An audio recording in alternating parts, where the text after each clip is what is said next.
Ce que je vais faire, c'est que je vais partager mon écran. En fait, l'atelier, il se passe en 2 temps. Il y a un premier temps où, en fait, moi, je fais un peu plus de l'information descendante, dans le sens où je vais faire un peu plus de théorie. Et à la fin, je partage mon écran et je montre vraiment concrètement ce que je fais. Heu D'accord. et vraiment en mode applicable pour que, OK. de votre côté, vous puissiez le faire chacune, voilà, et qu'on ne repart pas sur un truc théorique où on s'emmerde toujours un petit peu avec les théories, en vérité. Donc je partage mon écran. Hop, j'espère que j'ai pas de bêtises sur mes écrans, comme ça m'arrive. De temps en temps, on peut voir une série ou un truc comme ça. Mmh. Donc du coup, réussir à obtenir des rendez-vous, soit pour un prospect, soit sur un partenaire. Je vais aussi aborder un petit peu la partie psychologique aussi, de comment on aborde quelqu'un. Qu'est-ce qui fait qu'on va optimiser nos chances aussi d'avoir des réponses parce qu'on va utiliser un peu la psychologie humaine. Donc, un partenaire, on va parler plutôt des prospects puisque je pense que vous êtes plus orientés sur les prospects, mais sur les partenaires, c'est la même chose en fait, hein, donc, ce qu'on va apprendre dans cet atelier, déjà, dans un premier temps, c'est, identifier les prospects ou les partenaires les plus pertinents et savoir, avoir des bonnes approches en conséquence de ça. Comment utiliser les réseaux sociaux et les outils de recherche en ligne pour trouver des informations sur votre contact, sur 2 contacts de votre cible. Aussi, voilà, votre pitch de vente. Qu'est-ce qu'on se dit? Qu'est-ce qui est important? Qu'est-ce qui est pas important? C'est quoi la différence entre un bénéfice, un avantage, des caractéristiques ou, voilà, on va parler un petit peu de tout ça. Je vais pas tout spoiler, je me suis auto-censurée là d'un coup. Comment offrir plusieurs options de rendez-vous? Ça c'est tout bête, hein, mais c'est juste des petites bonnes pratiques. Voilà, rester flexible sur vos horaires et maximiser vos chances de succès. Parce qu'on peut utiliser, d'autres petits outils, et faire, un peu l'onboarding, enfin l'atterrissage, l'accueil de votre client, au sein de votre, écosystème que vous êtes en train de mettre en place petit à petit. Et voilà, comment suivre de manière, proactive son prospect, être prêt à répondre à ses éventuelles, objections, voilà, et essayer d'être assidu parce que d'expérience, moi j'ai eu en MLM marketing de réseau, donc comprenez, je sais pas, il y en a des très connus, Herbalife, Tupperware, enfin ce genre de choses. Mes mentors me disaient: «L'argent est toujours dans le suivi». Donc il faut être très précis sur le suivi. En tout cas, il faut être vraiment assidu sur cette base-là, parce que les gens n'achètent pas au premier abord. Sur la roadmap, du web, de ce webinaire, on va identifier les cibles et les approches. Bon, je reprends un petit peu ce que j'ai dit avant. On va parler des outils de recherche et des sources d'informations sur lesquelles vous pouvez venir glaner et capter, collecter des informations utiles pour la rédaction de votre pitch et votre proposition de valeur, tout en restant flexible et productif. Voilà, on essaye de gagner du temps et on va parler du suivi des objections et après on mettra, tout ça en œuvre. Voilà, je vais balancer un peu plein d'infos, même si ça a l'air un peu chronologique et après j'ai un chat dans la gorge, on va raccrocher les wagons à la fin. Donc c'est bon, c'est clair pour vous? Oui. Magnifique, quoi. Donc dans identifier ses cibles et les approches, l'idée c'est de collecter des informations sur votre prospect idéal et son secteur d'activité. Si vous êtes dans des secteurs un peu différents, vous avez peut-être un prospect idéal, une personne avec qui vous sentez que lorsque vous faites des ventes, vous vous dites: «OK, quand j'arrive avec ce profil-là», enfin voilà, ça vous demande d'aller chercher, à qui vous avez vendu auparavant. Ça fait un petit peu un recherche, voilà, sur, qui c'était, qu'est-ce qu'il faisait, où est-ce qu'il était situé, c'était quoi, qu'est-ce qu'on s'était dit, c'était quoi son process. Donc ça vous demande d'aller faire un petit peu un retour dans le passé, de se dire: «OK, je vais collecter un peu toutes les informations dont je dispose déjà, et qu'est-ce qui m'a permis de vendre?» pour pouvoir le dupliquer aussi. Vous allez aussi établir, donc ça c'est vraiment votre persona, votre cible, établir une liste de critères de sélection. Par exemple, moi si je commence à cibler sur de la petite entreprise ou parfois ça m'arrive de vouloir travailler sur de la PME, très rarement ceci étant dit, En fait, je vais dire, OK, mon prospect idéal, c'est le CEO. Pourquoi? C'est le CEO, c'est le directeur, le patron, le boss. Pourquoi? Parce qu'en fait, c'est lui le vrai décisionnaire. Donc lui, il a les cordons de la bourse, il va dire, OK, est-ce que ça a un intérêt ou pas? Même si c'est pas lui qui va peut-être gérer avec vous le dossier, qui va peut-être refiler ça à son directeur commercial, marketing ou peu importe l'autre directeur, lui, il est vraiment décisionnaire. Mais si j'arrive pas à voir le CEO, je vais regarder quelle est la deuxième personne la plus idéale pour prendre des décisions ou en tout cas peut-être influencer la décision de mon directeur. Donc, moi, par exemple, ça va être le directeur marketing ou le directeur commercial. D'ailleurs, c'est pour ça que la preuve en est, dans mes messages que j'ai envoyés ce matin, si Valentine est arrivée, a priori, je pense que c'est peut-être ta directrice qui a reçu quelque chose ou ta supérieure qui t'a invité à venir là. Donc, du coup, en fait, voilà, c'est se dire, OK, je vais essayer d'établir, si je ne peux pas passer par la porte, elle est où la fenêtre, en fait? Voilà, donc d'avoir des différents cercles d'influence autour de la personne que vous voulez cibler définitivement. Et là, vous allez déterminer aussi le degré de pertinence que vous avez à avoir avec ces personnes. Pour moi, c'est plus pertinent de parler au CEO, mais deuxième degré, ça va être les directeurs commerciaux. Troisième degré, ce qu'on appelle les business développeurs, donc les commerciaux. Hein, voilà. Donc voilà, ça va être mon troisième degré. Mais je vais essayer, et en gros, essayer aussi d'être stratégique, de se dire, en fait, je vais élaguer. Je vais commencer par le premier cercle, le deuxième cercle, le troisième cercle. Voilà. Et une fois que j'ai épuisé mon premier cercle, je tombe dans mon deuxième cercle et je tombe dans mon troisième cercle une fois que j'ai épuisé le deuxième pour aller dans le troisième. Et donc là, on va passer dans le mode recherche. OK, j'ai établi ma liste, je sais qui je veux contacter, dans quel secteur, est-ce qu'ils ont une géolocalisation précise ou pas. Donc là, on repart toujours un peu sur le persona, encore et toujours, c'est qui ma cible que je veux étudier et laquelle je priorise en premier par rapport à toutes les données que j'ai eues sur mes anciennes ventes. Ou s'il n'y a pas eu de vente, c'est celle que je trouve idéale. Je me dis, OK, j'ai eu le temps d'échanger, de discuter. Si vous n'avez pas ces informations-là, il faut aller un peu au contact, en fait. Ça, il n'y a pas de grand secret. On peut toujours se cacher derrière des formulaires, se cacher derrière plein d'autres outils. Ils sont très utiles, hein, ceci étant dit, utiliser des formulaires ou ces outils-là. Moi aussi, je les utilise, donc ils sont pertinents. Mais les meilleurs échanges que vous allez pouvoir avoir, c'est des échanges avec des vraies personnes sur lesquelles vous allez pouvoir les questionner, les ressentir un petit peu, c'est quoi le mood, parce qu'il y a aussi votre marché, il change. Votre produit, parfois, il doit évoluer avec votre marché, mais pour qu'il puisse évoluer, il vous faut du contact, il faut parler avec les gens.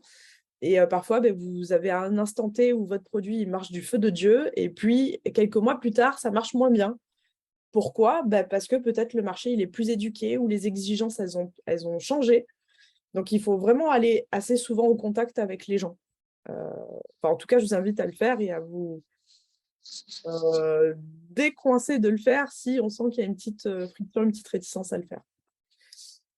Voilà. Est-ce que vous avez des... Ah oui, aussi, vous pouvez intervenir, me couper, poser des questions à tout moment. Je ne suis pas le prof et vous n'êtes pas l'élève. Enfin, là, en l'occurrence, je donne un peu de l'info, mais peut-être que vous avez des retours, des expériences où on peut s'enrichir les unes les autres et c'est très bien aussi. Pour les partenaires, Perle, tu utilises la même approche?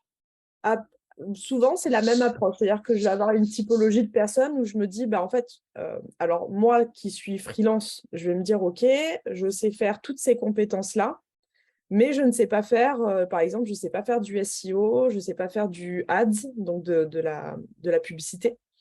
Je sais pas, enfin, je n'aime pas faire les sites internet. Donc, en fait, voilà, je vais cibler des partenaires et je vais rentrer en contact avec eux. Donc, je fais un peu la même chose, en fait. Voilà, donc,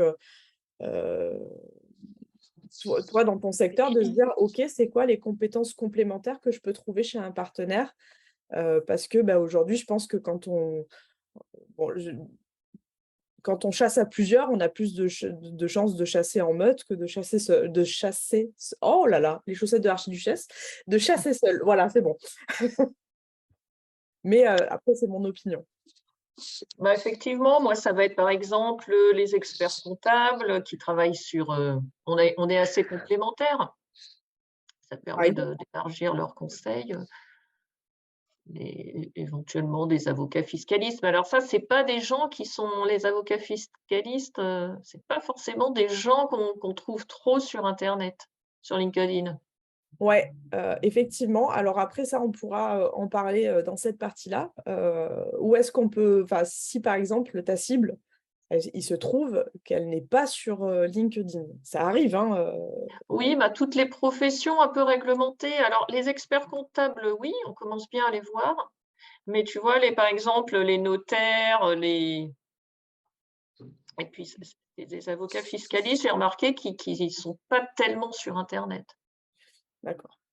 Donc du coup ça, alors peut-être, ouais aussi ça dépend, est-ce que ouais, toi c'est forcément c'est sur une géolocalisation.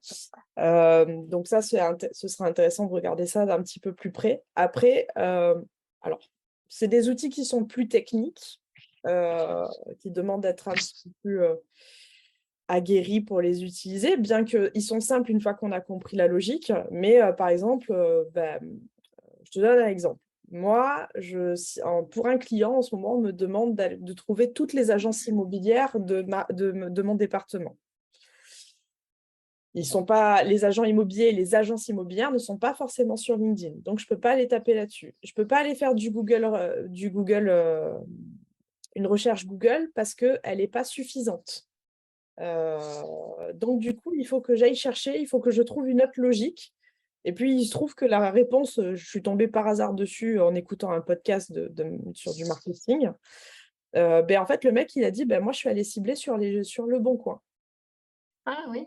J'ai fait, ah, mais tiens, mais c'est carrément pas bête parce que sur Le Bon Coin, moi qui étais aussi agent immobilier, moi, j'ai eu plusieurs vies, hein, j'étais agent immobilier et ça coûte cher quand même pour une agence de prendre un certain lot de publications. Donc, c'est forcément des gens qui sont actifs, c'est forcément des gens qui payent. Donc, on est dans une cible qui est là, qui est vivante et sur laquelle que je peux venir récupérer.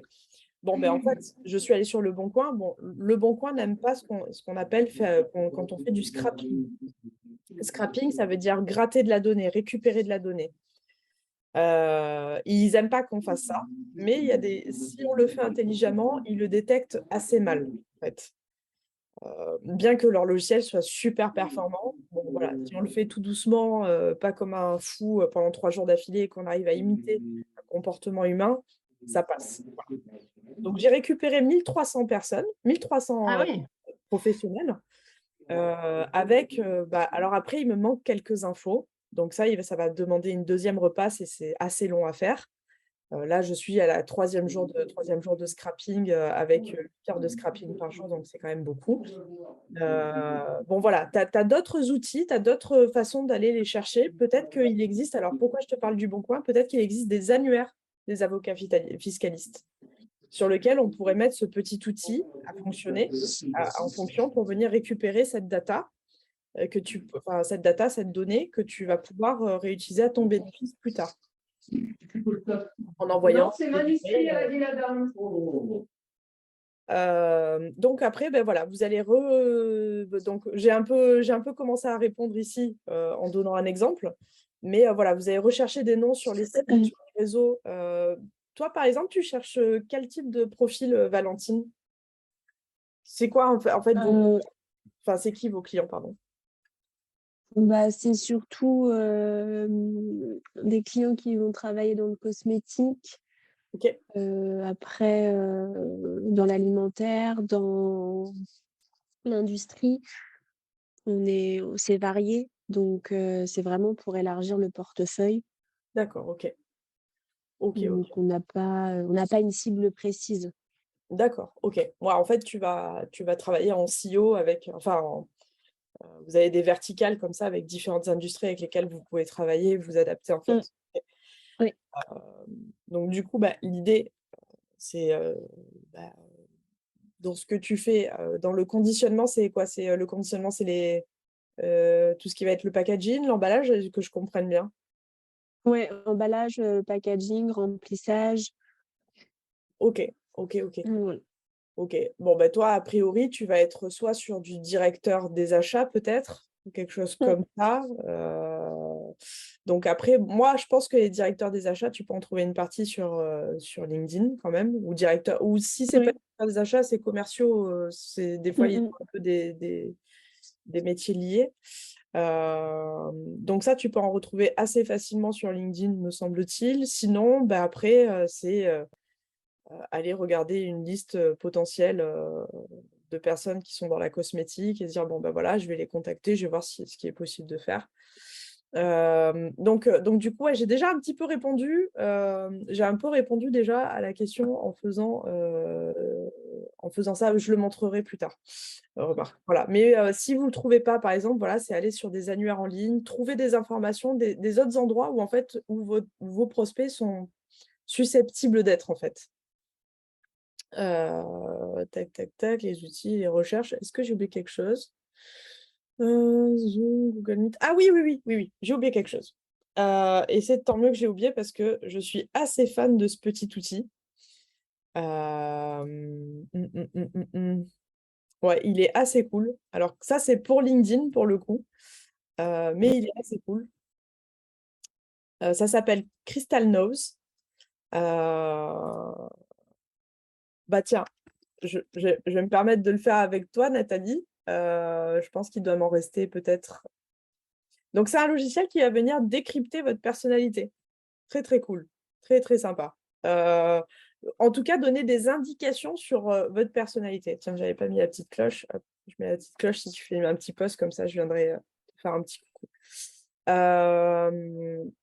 Donc, du coup, en fait, en l'activant, Ah non, Crystal Nose, d'accord. ouais, Crystal Nose, ouais. Désolée si je l'ai mal prononcé.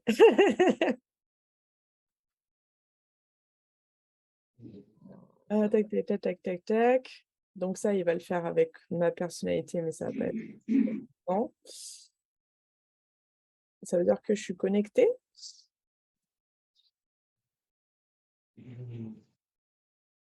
Allez, on en est où?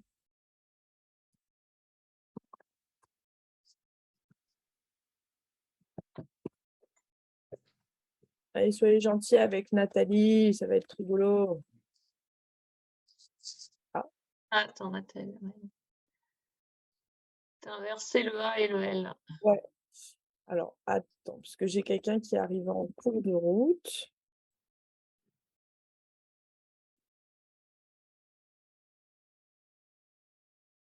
Alors, tac. Et on va voir si ça fonctionne cette fois-ci. Ouais, cool. Ça a l'air de se lancer. Et en fait, je ne sais pas si vous connaissez un peu, moi je suis assez fan de ce genre de choses, j'aime bien la psychologie humaine, euh, voilà, tout ce qui va être un peu profil de personnalité. Il y a ce qu'on appelle le disque. Donc en fait, vous êtes une couleur, vous êtes jaune, rouge, bleu ou vert. Je ne vais pas pouvoir tous vous les dire parce que moi j'utilise une autre terminologie que le disque. Moi, c'est les colériques, les mélancoliques. Enfin bref, j'utilise un autre outil, mais c'est le même principe en soi. Et en fait, ça va vous donner des indications sur la personne et comment est-ce qu'elle souhaite être contactée. On ne pourrait pas l'avoir en français vite fait comme ça. Ce serait plutôt cool. Moi, ça, je crois qu'il n'est pas en français, donc c'est un peu bête, mais voilà, donc si tu veux, comme tu es quelqu'un qui est dans l'influence, en fait, tu sais quelqu'un où tu vas. En fait, je crois moi aussi, je crois que je suis dans l'influence, il me semble, si je dis pas de bêtises. Mais voilà, tu vas avoir toutes ces caractéristiques-là. Ne me faites pas traduire en anglais, vas-y, Bonjour. Vas-y, on va faire un truc simple, DeepL, comme ça, hop, voilà. Si, mais Et il va te donner des recommandations. Et dans les recommandations, tu vois, il est préférable avec toi de maintenir la conversation centrée et orientée sur un résultat spécifique, d'envoyer des visuels, des graphiques, des tableaux, des images, enfin quelque chose de concret en tout cas, de se concentrer sur des résumés de haut niveau plutôt que d'approfondir des de garder l'énergie en développement, voilà, en restant quelqu'un de sympathique. Tu aimes bien la sympathie, la convivialité. Il ne faut pas mettre l'accent sur des produits obsolètes ou des prix. Enfin, tu vois, il te donne des indications un peu sur ta personnalité par rapport à ce que tu as publié. En fait, il vient recenser tout ce que tu as fait avant. Et par exemple, ils te disent, ben voilà, si j'ai besoin d'envoyer un message à ta vie et de lui dire, ben voilà, pour lui faire une première bonne impression. Pardon, On n'entend pas bien avec. je désactive le son parce qu'on entend les gens autour de toi, en fait. Ouais. Ouais, c'est bon, ils sont partis. Ah, pardon. Voilà, du coup, voilà, donc si j'ai besoin de te faire une action, ben, en fait, on va me donner des sujets en disant, on va me donner des idées de comment est-ce que je dois t'écrire, en fait. Donc, du coup, c'est plutôt sympa comme outil. Ça te donne des indications. Ça ne veut pas dire que ça marche à tous les coups, mais c'est un outil sympa. Bon, c'est un outil qui est en freemium, donc il y a une partie qui est gratuite et l'autre partie, bien sûr, toujours intéressante et payante.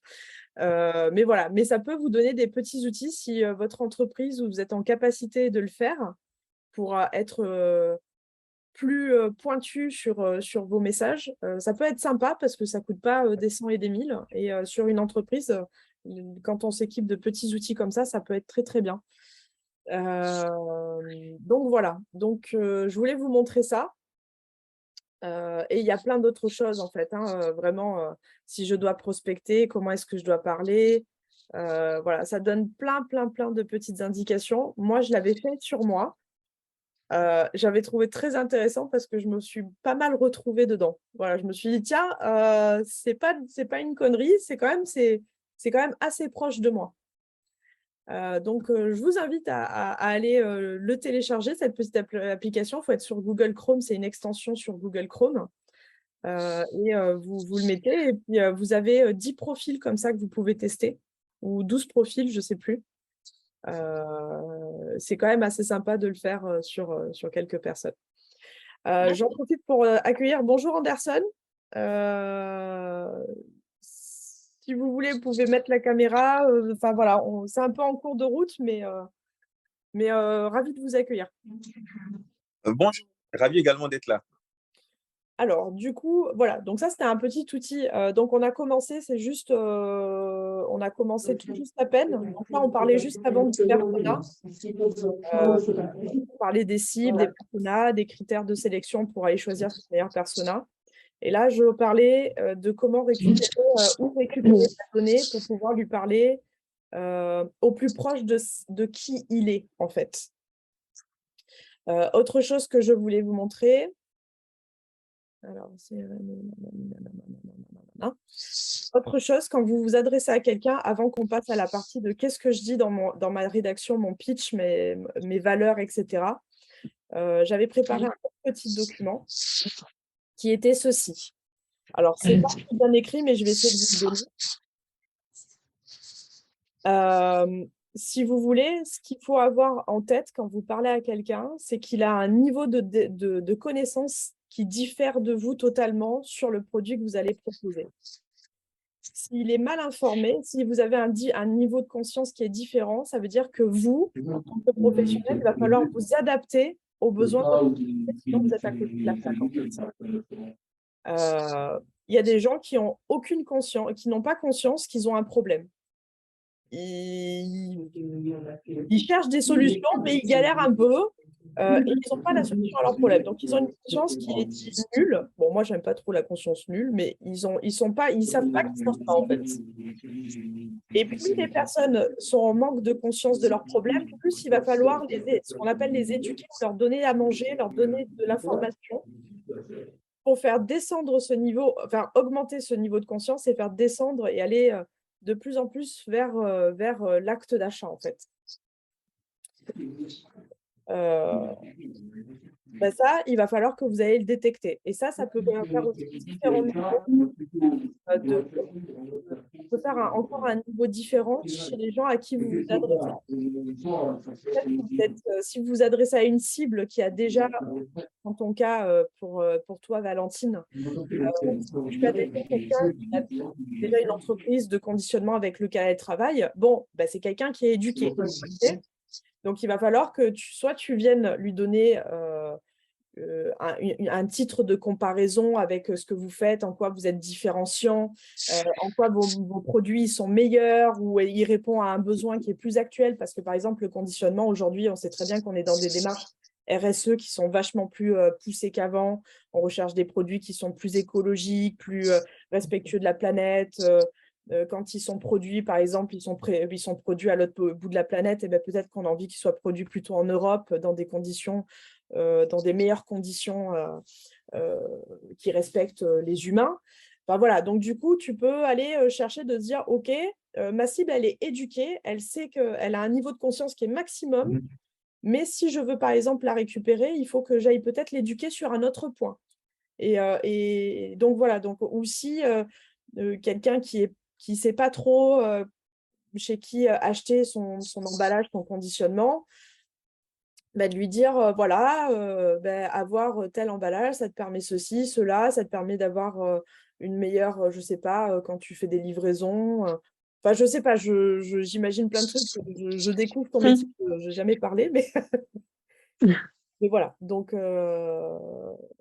voilà, il va falloir éduquer votre audience au niveau, son niveau de connaissance. Donc ça, je voulais faire un petit focus là-dessus.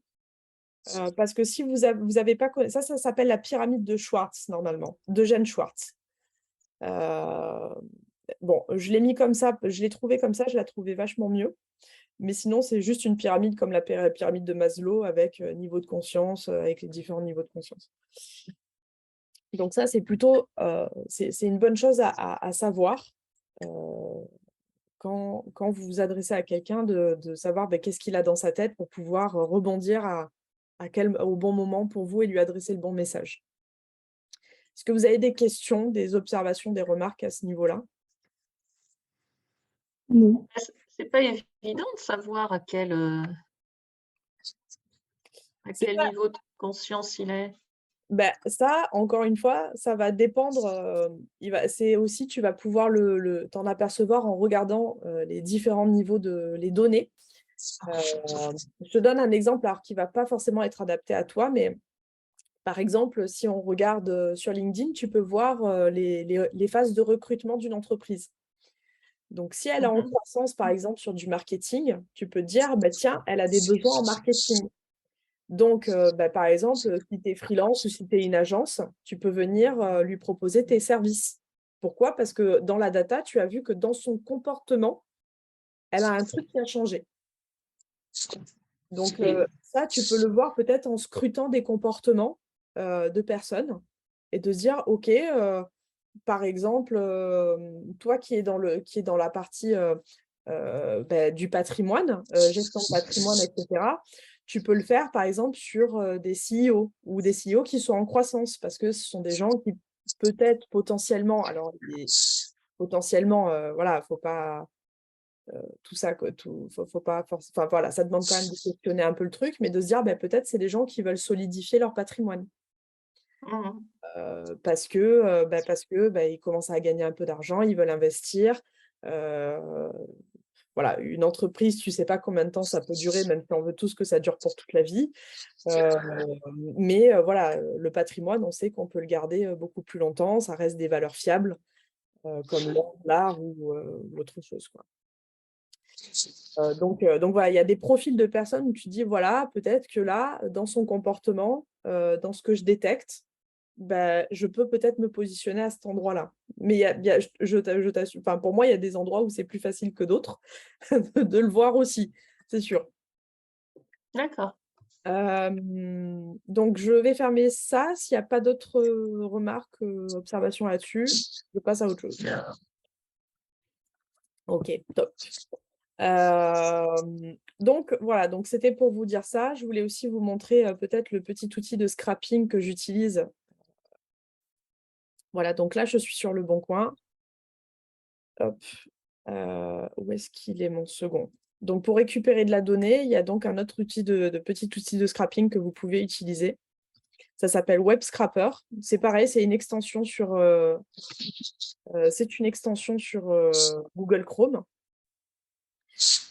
Et donc, en fait, je vais lui demander de récupérer une certaine donnée à un certain endroit. Je ne sais pas ce qu'on peut demander. D'ailleurs, ça me permet de demander dans quel domaine tu es, Anderson?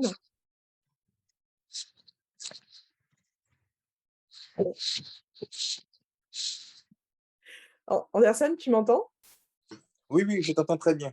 Bon, super. Je voulais savoir dans quel domaine, dans quel secteur enfin, ce que tu faisais et dans quel domaine tu travaillais. Moi, je travaille dans le domaine de la technologie, plus dans la conception de logiciels, d'applications pour entreprises, en fait. D'accord, ok. Cool. Bon, du coup, je me raccrochais à toi pour savoir si je pouvais rebondir dessus ton métier, mais je ne peux pas me rebondir dessus. Mais, en gros, bon, ça demande, il y a des petits tutos sur YouTube. Franchement, l'outil est assez simple à utiliser. Je vous assure que si on ouvre grand ses chakras, c'est assez simple. Mais en gros, voilà, je suis allée sur Le Bon Coin, j'ai rentré à l'intérieur une certaine page. Et en gros, je lui ai demandé d'aller récupérer de la donnée qu'on peut voir ici. Donc, je lui dis, ben voilà, tu vas regarder toutes les pages agences. Et dans les agences, je veux que tu me récupères la raison sociale, donc le nom, le sirène, l'adresse l'adresse, le code postal, la ville, le site internet et le nombre d'annonces en ligne. Et en fait, il va aller regarder tout seul, comme un grand. Et ça, tu vas pouvoir le voir ici. Si on a un petit peu de patience, tu vas voir que la page, elle va changer toute seule. Tu vois, là, la page, elle a changé toute seule. Et en fait, bon, ça, il faut que votre ordinateur soit allumé, il faut que ça tourne. Voilà, tu peux pas. Sinon, il faut le mettre sur une machine virtuelle. Donc, une machine virtuelle, c'est vous achetez un serveur. Et sur ce serveur-là, vous pouvez faire tourner un logiciel pendant que vous n'êtes pas là, même si voilà, le serveur reste actif et il peut le faire sans vous. Mais bon, là, on est vraiment sur des trucs vachement plus techniques. Voilà, même moi, je ne le fais pas, ça. Voilà. Donc, du coup, vous pouvez récupérer et scraper de la donnée. Comme ça, sur des annuaires. Vous avez plein de petits logiciels, vous avez plein de tutos sur YouTube qui sont super bien expliqués et qui vous accompagnent pas à pas pour le faire. Si on a 2 minutes, je vous le montrerai, mais là, c'était juste pour vous montrer que voilà, il y a différentes manières de récupérer de la donnée. Ensuite, pour préparer votre pitch, ça va faire un process qui est beaucoup plus interne pour vous, de se dire, OK, c'est quoi tous les problèmes? Enfin, n'oubliez pas, quand vous écrivez à quelqu'un, vous vous adressez à une personne. Vous n'êtes pas là pour tartiner à quel point vous êtes extraordinaire, en fait. Et si vous le faites, vous vous trompez lourdement sur votre méthode de prise de contact avec votre prospect, en fait. Vous vous adressez à une personne qui a un problème, vous avez identifié un problème et vous voulez lui montrer comment est-ce qu'elle peut le résoudre. Aujourd'hui, faire des messages trop commerciaux, trop pushy, c'est la meilleure manière de vous casser la figure. Voilà, les gens sont trop éduqués aujourd'hui et sont trop insensibles aux messages commerciaux et purement commerciaux. Ça ne veut pas dire qu'il ne faut pas mettre en avant votre proposition de valeur, juste de dire bonjour, je suis ici, je fais ça, clique ici et dépêche-toi, tu vois. C'est ça, vous allez créer vraiment de la friction, en fait, en faisant ça. Donc, il va falloir utiliser un moyen détourné par rapport à tout ce que vous avez récupéré comme data avant. Vous allez le réinsérer à différents endroits. Et pour montrer que vous êtes un peu intéressé, que vous connaissez un peu votre cible aussi, en fait. Quand je vais m'adresser, alors je vais prendre un exemple de chez moi. Tac. Voilà, là j'ai mis par exemple, je ne sais pas si vous voyez comme il faut. Voilà. Donc du coup, je mets ça, c'est un email. Je pense que peut-être que Valentine, tu voudras qu'on parle un peu de LinkedIn. J'essaierai de te parler un petit peu de LinkedIn aussi. Je vais mettre les deux en parallèle. Voilà, donc c'est bonjour, prénom. Un petit peu de personnalisation, ça fait pas de mal, même si tout le monde l'utilise. Les gens ils savent que maintenant, les outils d'automatisation permettent de le faire assez facilement. Je vous contacte suite à mon précédent email sur l'intérêt d'utiliser LinkedIn et l'emailing. Donc, en fait, je l'avais... Ah non, non, c'est pas mon premier message, excusez-moi. Il est là, mon premier message. Donc, en naviguant, donc, je contextualise toujours pourquoi est-ce que je le contacte maintenant et pas demain, et pourquoi je ne l'ai pas fait hier. Donc voilà, en naviguant sur LinkedIn hier, j'ai découvert votre profil, ce qui m'a amené à me renseigner sur votre activité chez... voilà. J'aimerais vous parler de la manière dont votre équipe commerciale et vous-même en tant que CEO pourrez développer votre activité en ligne, notamment via une stratégie de prospection LinkedIn. Donc du coup, en fait, c'est juste, je me dis, OK, je suis allée voir ce que tu faisais. Je pense que tu peux t'améliorer à tel endroit. Je ne lui dis pas que c'est un gros con et qu'il ne sait rien faire, d'accord? Ça ne marche pas comme technique non plus. Hein. Si tu arrives et que tu lui dis ton site internet, il est nul ici, tu es nul là, tu es nul là, enfin, comment me dire que la première approche, tu fais ça dans un date, ça ne va pas bien se passer. Hein. Si tu arrives et que tu as le mec qui arrive et que tu lui dis t'arrives en ligne, tu aurais pu mieux faire, tu aurais pu te craser, tu aurais pu. Bon, le mec, il va se barrer, hein, je te le dis tout de suite. Hein. Donc, c'est pas super de faire des approches en mettant des gifles à quelqu'un sur ce qu'il fait. Et après, je vais un peu plus me présenter en lui disant que j'accompagne déjà des CEO dans leur processus et je lui parle un peu du processus que je mets en place. Donc, voilà, sur l'optimisation, le fait d'harmoniser les profils LinkedIn de l'organisation, créer du contenu, obtenir des rendez-vous, automatiser le processus. Voilà. Mais c'est un email qui est court, je ne jette pas tout sur le... Je ne lui raconte pas à quel point je suis extraordinaire, en fait. Juste, je lui dis, en fait, moi, j'ai identifié ça chez toi et je le fais de telle façon. Est-ce que pour toi, c'est un sujet qui pourrait t'intéresser? Et je ne lui demande même pas de m'accorder un rendez-vous au départ. En soi, vous pouvez le faire. Je ne dis pas que ça ne marche pas. Ça fonctionne aussi.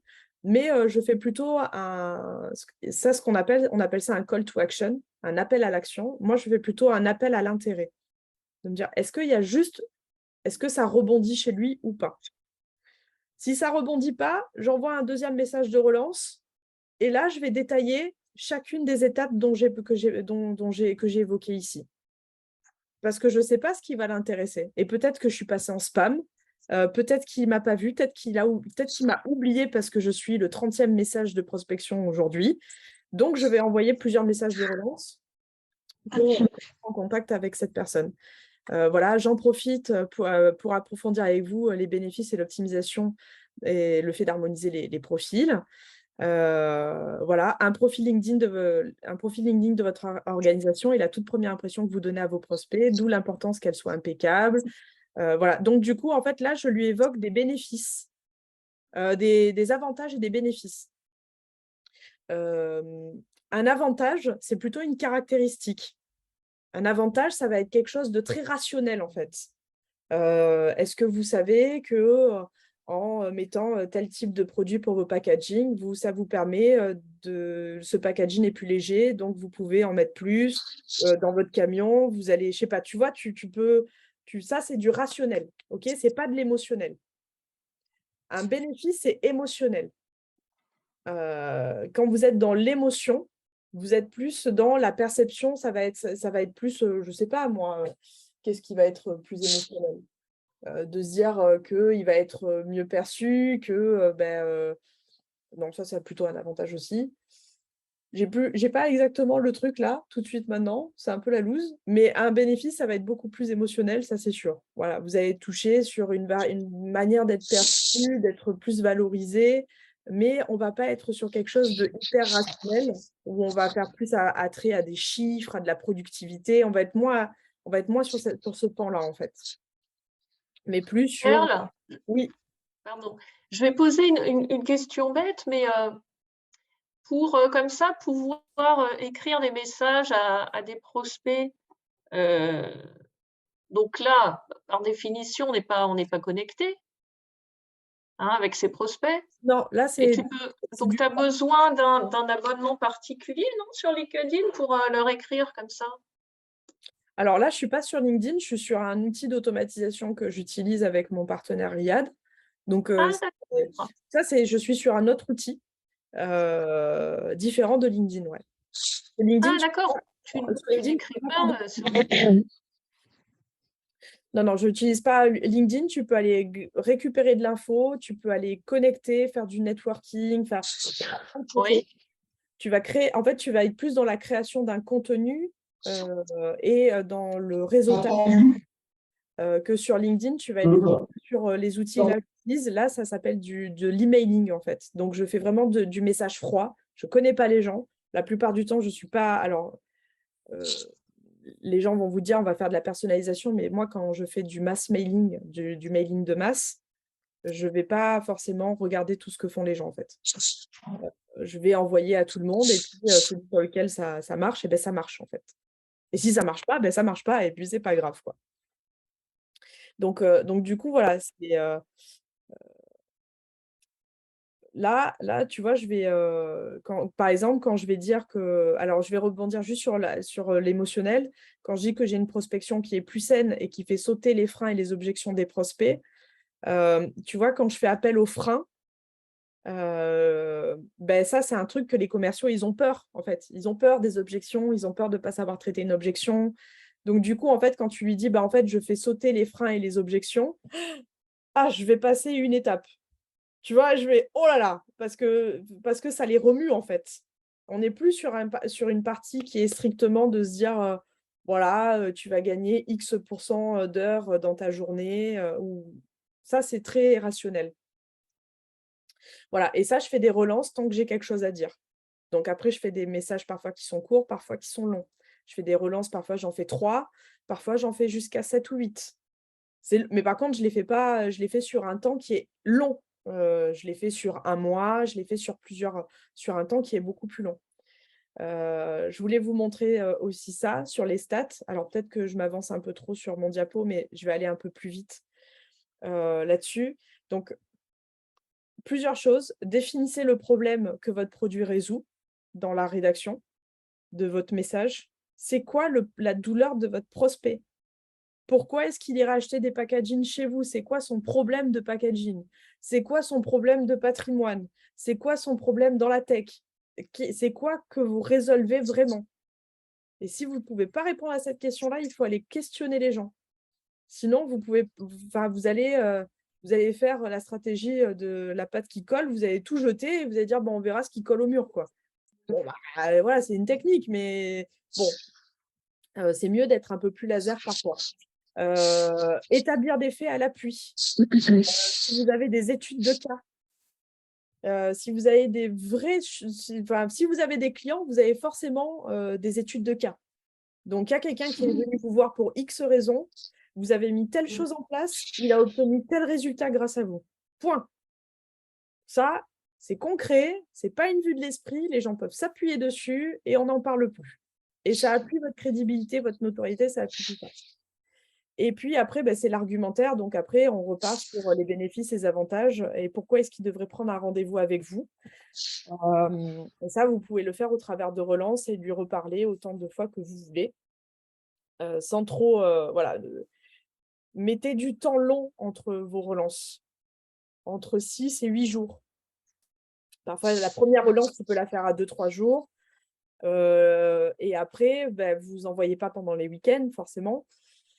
Mais après, c'est entre 6 et 8 jours et vous mettez un temps plus long, comme ça. Moi, ça m'arrive, des fois, j'oscille entre 5 et 8 jours. Parce que 5 jours, je pense que, voilà, si je compte les week-ends, ça va, tu vois, c'est en jour. Je parle en jours ouvrés. Voilà. Flexibilité et productivité. Un truc tout con, mais quand vous faites des demandes de rendez-vous, mettez plusieurs plages horaires. Il y avait un truc qu'on m'avait appris quand je faisais du coaching, enfin pas moi, mais quand je travaillais dans cette société de coaching, qui disait Perle, dis directement une date. Ne laisse pas chercher les gens sur leur agenda, ça les gave, ils ne savent pas. Et voilà, il me dit quand tu leur donnes directement un point où regarder, d'ailleurs le cerveau adore regarder un point directement plutôt qu'aller chercher. Aller chercher, ça lui demande plus d'efforts. Donc ça, un peu les gens. Mais donner une date. et donnez-en plusieurs, 2 ou 3. Voilà, ça, c'est plutôt pratique. N'envoyez pas vos calendriers dès le premier rendez-vous. Il n'y a rien de pire de je suis occupée, réserve dans mon agenda, j'ai pas le temps pour toi. Il n'y a pas de vérité absolue, hein. Moi, je l'ai déjà fait, les gens, ils l'ont déjà mis. Mais dans la perception du truc, je me dirais, bah, je préfère t'envoyer le calendrier dans un second temps. Voilà. Ça va, Calendly, tout le monde sait ce que c'est? C'est un calendrier en ligne. Un calendrier où tu peux t'inscrire automatiquement, c'est ça? Ouais. Alors, je vous invite à avoir déjà un agenda en ligne. C'est la base. L'agenda en ligne, c'est un peu la base. Si vous êtes dans un métier commercial, vous devez voir un petit peu où vous en êtes toujours, quoi, tu vois. Et quand tu vas mettre un outil comme Calendly en place, qui est donc une version qui est gratuite, qui est très bien, tu n'as pas besoin de t'embêter la vie. Moi, j'utilise la plupart de mes outils j'utilise très souvent des outils freemium, gratuits. Et donc, tu vas pouvoir créer des échanges dessus. Donc, tu peux mettre tes plages horaires disponibles. Moi, pour mes rendez-vous, je suis disponible seulement le mardi, mercredi, jeudi. Mon agenda ne propose pas d'autres dates. D'ailleurs, si tu regardes, alors ça se matérialise comme ça, un agenda en ligne. Voilà. Et donc, du coup, en fait, les gens peuvent venir, ils sélectionnent, ils confirment, ils mettent un nom, un email, voilà, ils confirment l'événement. Toi, tu le reçois automatiquement sur ton agenda. Donc, tu sais déjà ce qu'il y a à savoir. Et en plus, tu peux récupérer l'adresse email de la personne, donc tu peux la recontacter par la suite. Sachant que quand tu as fait fait, elle sait que tu peux la recontacter par la suite. Voilà, c'est RGPD, ce que je fais.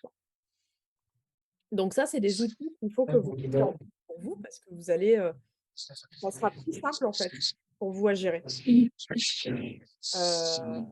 Tac, tac, tac.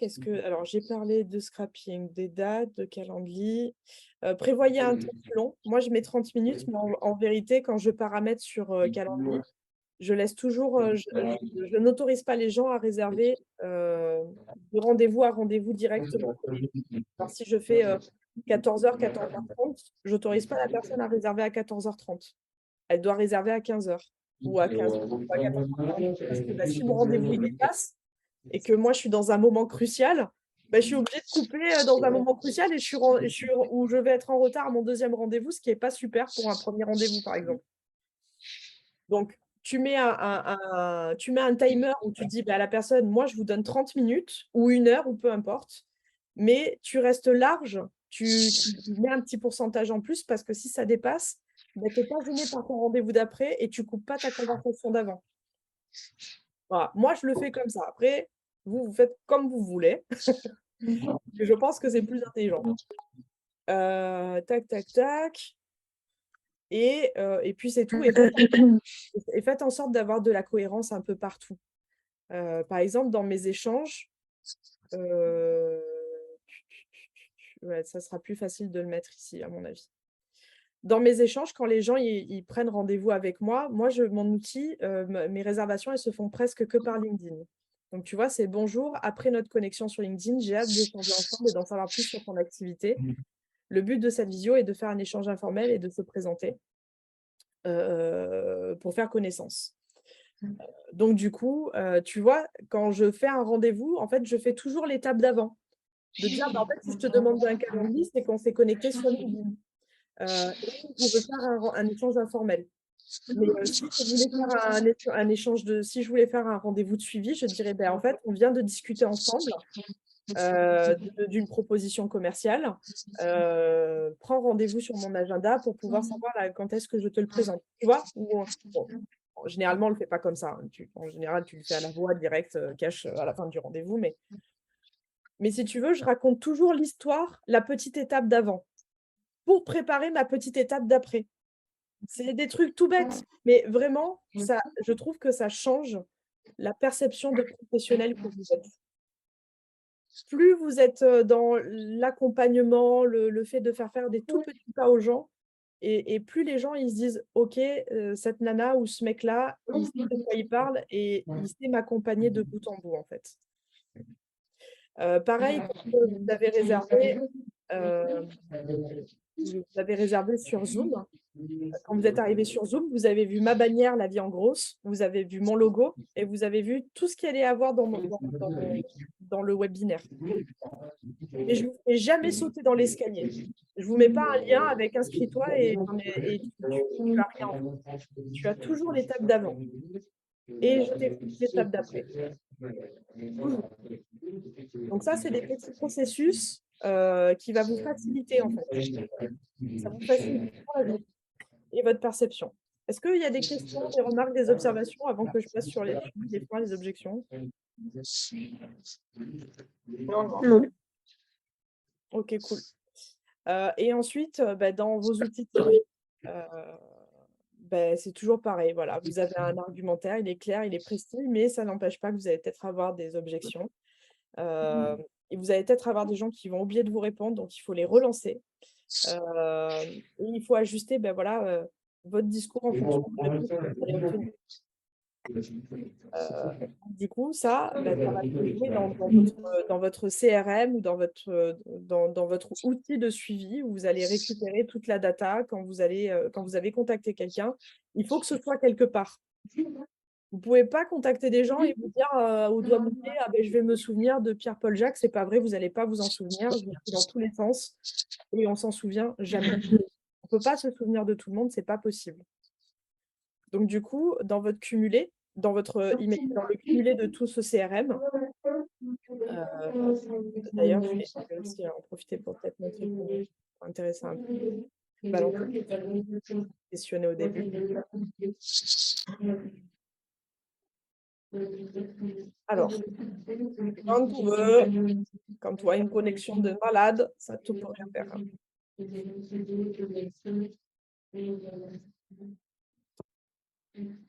Alors, quand tu as ton CRM, en fait, tu mets toutes les étapes par lesquelles il passe. Moi, j'ai mis ça, c'est toutes mes étapes personnalisées. Est-ce que j'ai pris un rendez-vous? Est-ce que c'est un closing? Est-ce que c'est une affaire perdue? Est-ce que c'est une affaire perdue? Mais j'ai toujours un suivi de ce que je fais avec les gens. Et je le mets partout. Je mets vraiment un maximum de détails entre eux et moi. Parce que si je veux revenir vers eux, il faut que je puisse m'appuyer sur des données, sur ce que j'ai fait, ce que j'ai pas fait. Parce que sinon, c'est la galère, simple. Vous n'allez pas savoir qui a fait quoi. Sur les emailing, c'est vrai que je suis peut-être un peu moins précis que là. Attends, je vais te mettre un PRM où ça va être plus, ça va être un peu mieux. Il y en a beaucoup. Alors, tac, tac, tac.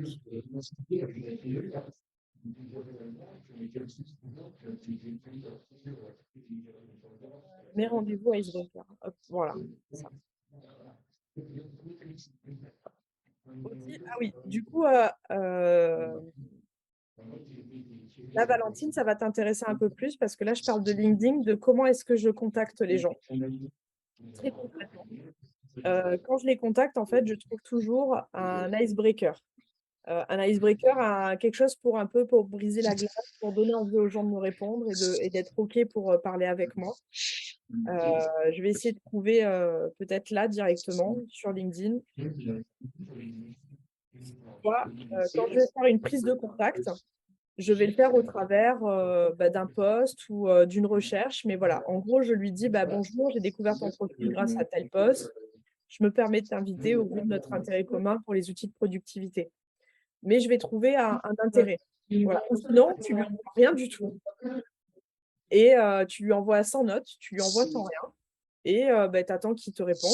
Et puis après, tu peux lui dire salut Florian, je viens de voir ta liste, lire ta description et j'apprécie la manière dont tu te présentes. J'ai beaucoup aimé le moment où tu dis que les sujets de société que tu as montés, tu les as modelés, fait grandir avec minutie, nanana. Du coup, ça a piqué ma curiosité. J'aimerais en savoir un peu plus sur toi et ton activité. Est-ce que tu peux faire un café digital? Mais voilà, en gros, tous mes icebreakers, je les fais là, sur chaque personne. Ça prend un peu de temps, ça prend 2, 3, 4, 5 minutes. Ça dépend de ce que tu racontes. Et en gros, je leur donne envie d'avoir une conversation avec moi. Pourquoi? Parce que je me suis intéressée à eux. J'ai passé du temps sur leur profil, j'ai détecté quelque chose, et du coup, dans mon appel à l'action, il est beaucoup plus fluide. Je ne crée pas parce que si j'étais arrivée en lui disant: «Bonjour, je m'appelle Perle, j'ai vu que tu faisais, de la cosmétique, moi je propose un produit comme ça». Et du coup, tu vois, tu arrives sur des messages qui sont ultra pushy et que les gens, ils en ont marre en fait d'avoir des messages pushy. Point. Moi, je sais pas si j'en reçois pas si souvent que ça, en vérité. Mais j'en ai toujours, certains qui viennent et qui me font des messages, chiants quoi, voilà, ils sont juste chiants. Donc après, bah, ça c'est à ta discrétion de voir comment tu veux faire. Ouh, très intéressant. Qu'est-ce que j'ai d'autre? Pour revenir sur le suivi, c'est quand tu veux. Pour revenir sur le suivi, là, tu peux voir, c'est toutes les notes que je mets sur les gens. Voilà. Donc depuis le 4, je le contacte depuis le 4 novembre et je vais enfin avoir un rendez-vous avec lui, là, dans quelque temps. Donc du coup, tu vois, c'est juste, suivre tout, en fait. Là, par exemple, avec Charlotte, on avait booké un rendez-vous, je sais plus quand, et là, on le redécale d'1 heure. Mais en gros, c'est de tout marquer au grand max, depuis quand vous le contactez, et puis ça va vous donner aussi des données de vous dire combien de fois il faut que je relance une personne, pour qu'elle me réponde, pour qu'elle vienne à un rendez-vous. Donc en fait, ça va vous donner un max, max de données. Aujourd'hui, de toute manière, vous avez besoin d'avoir de la donnée, donc il vous faut un outil, l'outil de votre choix. Moi, j'ai celui-ci, vous avez celui que vous avez envie d'avoir. Peu importe, il y a pas de règle absolue là-dessus. Mais il vous faut un outil pour suivre vos actions, de prospection quand vous allez, chercher des gens, en fait. Sinon, vous allez vous galérer. Point. Est-ce que j'ai oublié quelque chose? Bah là, en fait, j'ai fait au dernier moment, j'ai fait tout en cours de route. Est-ce que vous avez des questions? Non. Non? OK. Bon, S'il vous plaît, en fait, moi j'ai une question. ouais, j'écoute. Oui. Au fait, c'était par rapport à la première extension que vous avez utilisée là. Bon, comme je vous ai pris un coup de route, donc je ne connais pas le nom. Et O j'aimerais bien l'utiliser également, en fait. Donc, OK. Celui-là, il s'appelle, bah, il est en train de changer de nom, mais c'était Talent Digital, il va s'appeler, maintenant Akidel. Mais, ça me permet de terminer. Si vous avez des questions, il y a des choses qui n'étaient pas précises ou vous voulez quelque chose de plus personnalisé, je propose, des thés et des cafés digitaux. Voilà, qui permettent d'échanger des choses où je me dis: «OK, bon Perle, c'était sympa ce que tu m'as dit, mais j'aimerais bien, approfondir cette question-là parce que, voilà, tu t'en as pas parlé ou j'ai pas osé poser la question», peu importe. Voilà, c'est pas, c'est totalement, gratuit, hein, OK? Je suis pas là pour, OK? Donc sentez-vous à l'aise d'aller sur mon profil, vous bookez un rendez-vous, sur mon profil LinkedIn, salut. et au cas où, de toute façon, je vais vous envoyer un email de suivi, où dans lequel vous allez retrouver ce support-là, le replay. Je mets les replays sur YouTube. Donc comme ça, vous allez pouvoir, suivre et ou revoir ou réentendre des choses et comme ça, vous allez, voilà, vous aurez des trucs, je vous mettrai, des emails, de suivi pour réserver un rendez-vous, voir le replay, avoir le support et puis c'est déjà pas mal, je trouve. Est-ce que c'est OK pour vous? Ouais, ouais, ouais. OK, Oui. cool. Est-ce qu'à posteriori, il y a des choses sur lesquelles vous voulez qu'on revienne ou je sais pas, je voulais avoir un peu votre ressenti, si ce format d'atelier, ça vous paraissait, cool, voilà, où j'essaye d'être le plus actionnable possible, des choses que vous pouvez essayer de mettre en place de votre côté?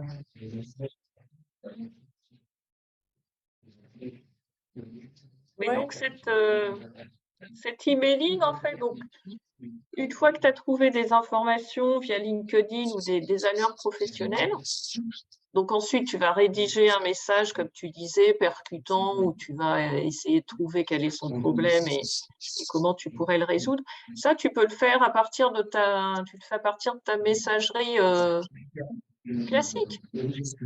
Non, ça, je le fais aussi au travers de. En fait, j'ai inséré des adresses email, j'ai synchronisé des adresses email professionnelles avec cet outil-là. Et en fait, je l'utilise au travers de cette. Ah d'accord, c'est pas ta messagerie classique alors. Non, et surtout, si vous prospectez, ne le faites jamais avec vos adresses à vous, perso. Ou même D'accord. ne le faites pas avec votre message principal, en fait. Parce que si vous prospectez mal au début, vous n'avez pas les bons Ouais. réflexes, pas les bonnes habitudes, vous allez être mal scoré. En fait, il y a des Google, Outlook, tout ça, mettent un score. En fait, ils vont analyser vos boîtes. Déjà, de toute manière, ils lisent tous vos emails, sans exception. Et en fait, si on vous désabonne, si les gens se désabonnent de ce que vous faites, si vous mettez en spam, en fait, ça crée un score chez Google ou chez Outlook ou chez ces opérateurs. Et en fait, ça va dégrader votre note et ça va vous mettre en spam tout le temps, même si vos emails, c'est chez des gens que vous connaissez, etc. Ah Donc, oui. vous créez une deuxième adresse email ou trois adresses email de prospection qui ne sont dédiées qu'à faire de la prospection. Et si vous les grillez, eh ben, c'est pas grave. Mais je vous déconseille fortement d'aller faire de la prospection avec vos adresses à vous parce que vous allez vous risquez de les griller en fait. D'accord. Ok, très bien. Très bien. Est-ce que ça vous va? J'aimerais bien, Valentine, j'aimerais bien avoir ton retour sur cet atelier. Est-ce que ça t'allait? Est-ce que ça a répondu à tes questions? Est-ce que... Oui, c'était clair et les informations étaient intéressantes. Après, je vais prendre le temps de bien tout relire et si jamais j'ai besoin d'un complément, j'hésiterai pas à te recontacter. Mais dans l'ensemble, non, c'était clair. Super, tant mieux, tant mieux, tant mieux. Anderson, toi, je peux avoir ton retour si ça t'embête pas? Ça me permet toujours de m'améliorer. Oui, oui, effectivement, ça a été bien. En tout cas, ça implique quand même de pouvoir comprendre certaines choses que je ne comprenais pas déjà. En tant que dev, c'est pas facile pour nous d'être un peu dans ce bain-là. Mais avec votre explication, ça va. Ça va. Bon, super.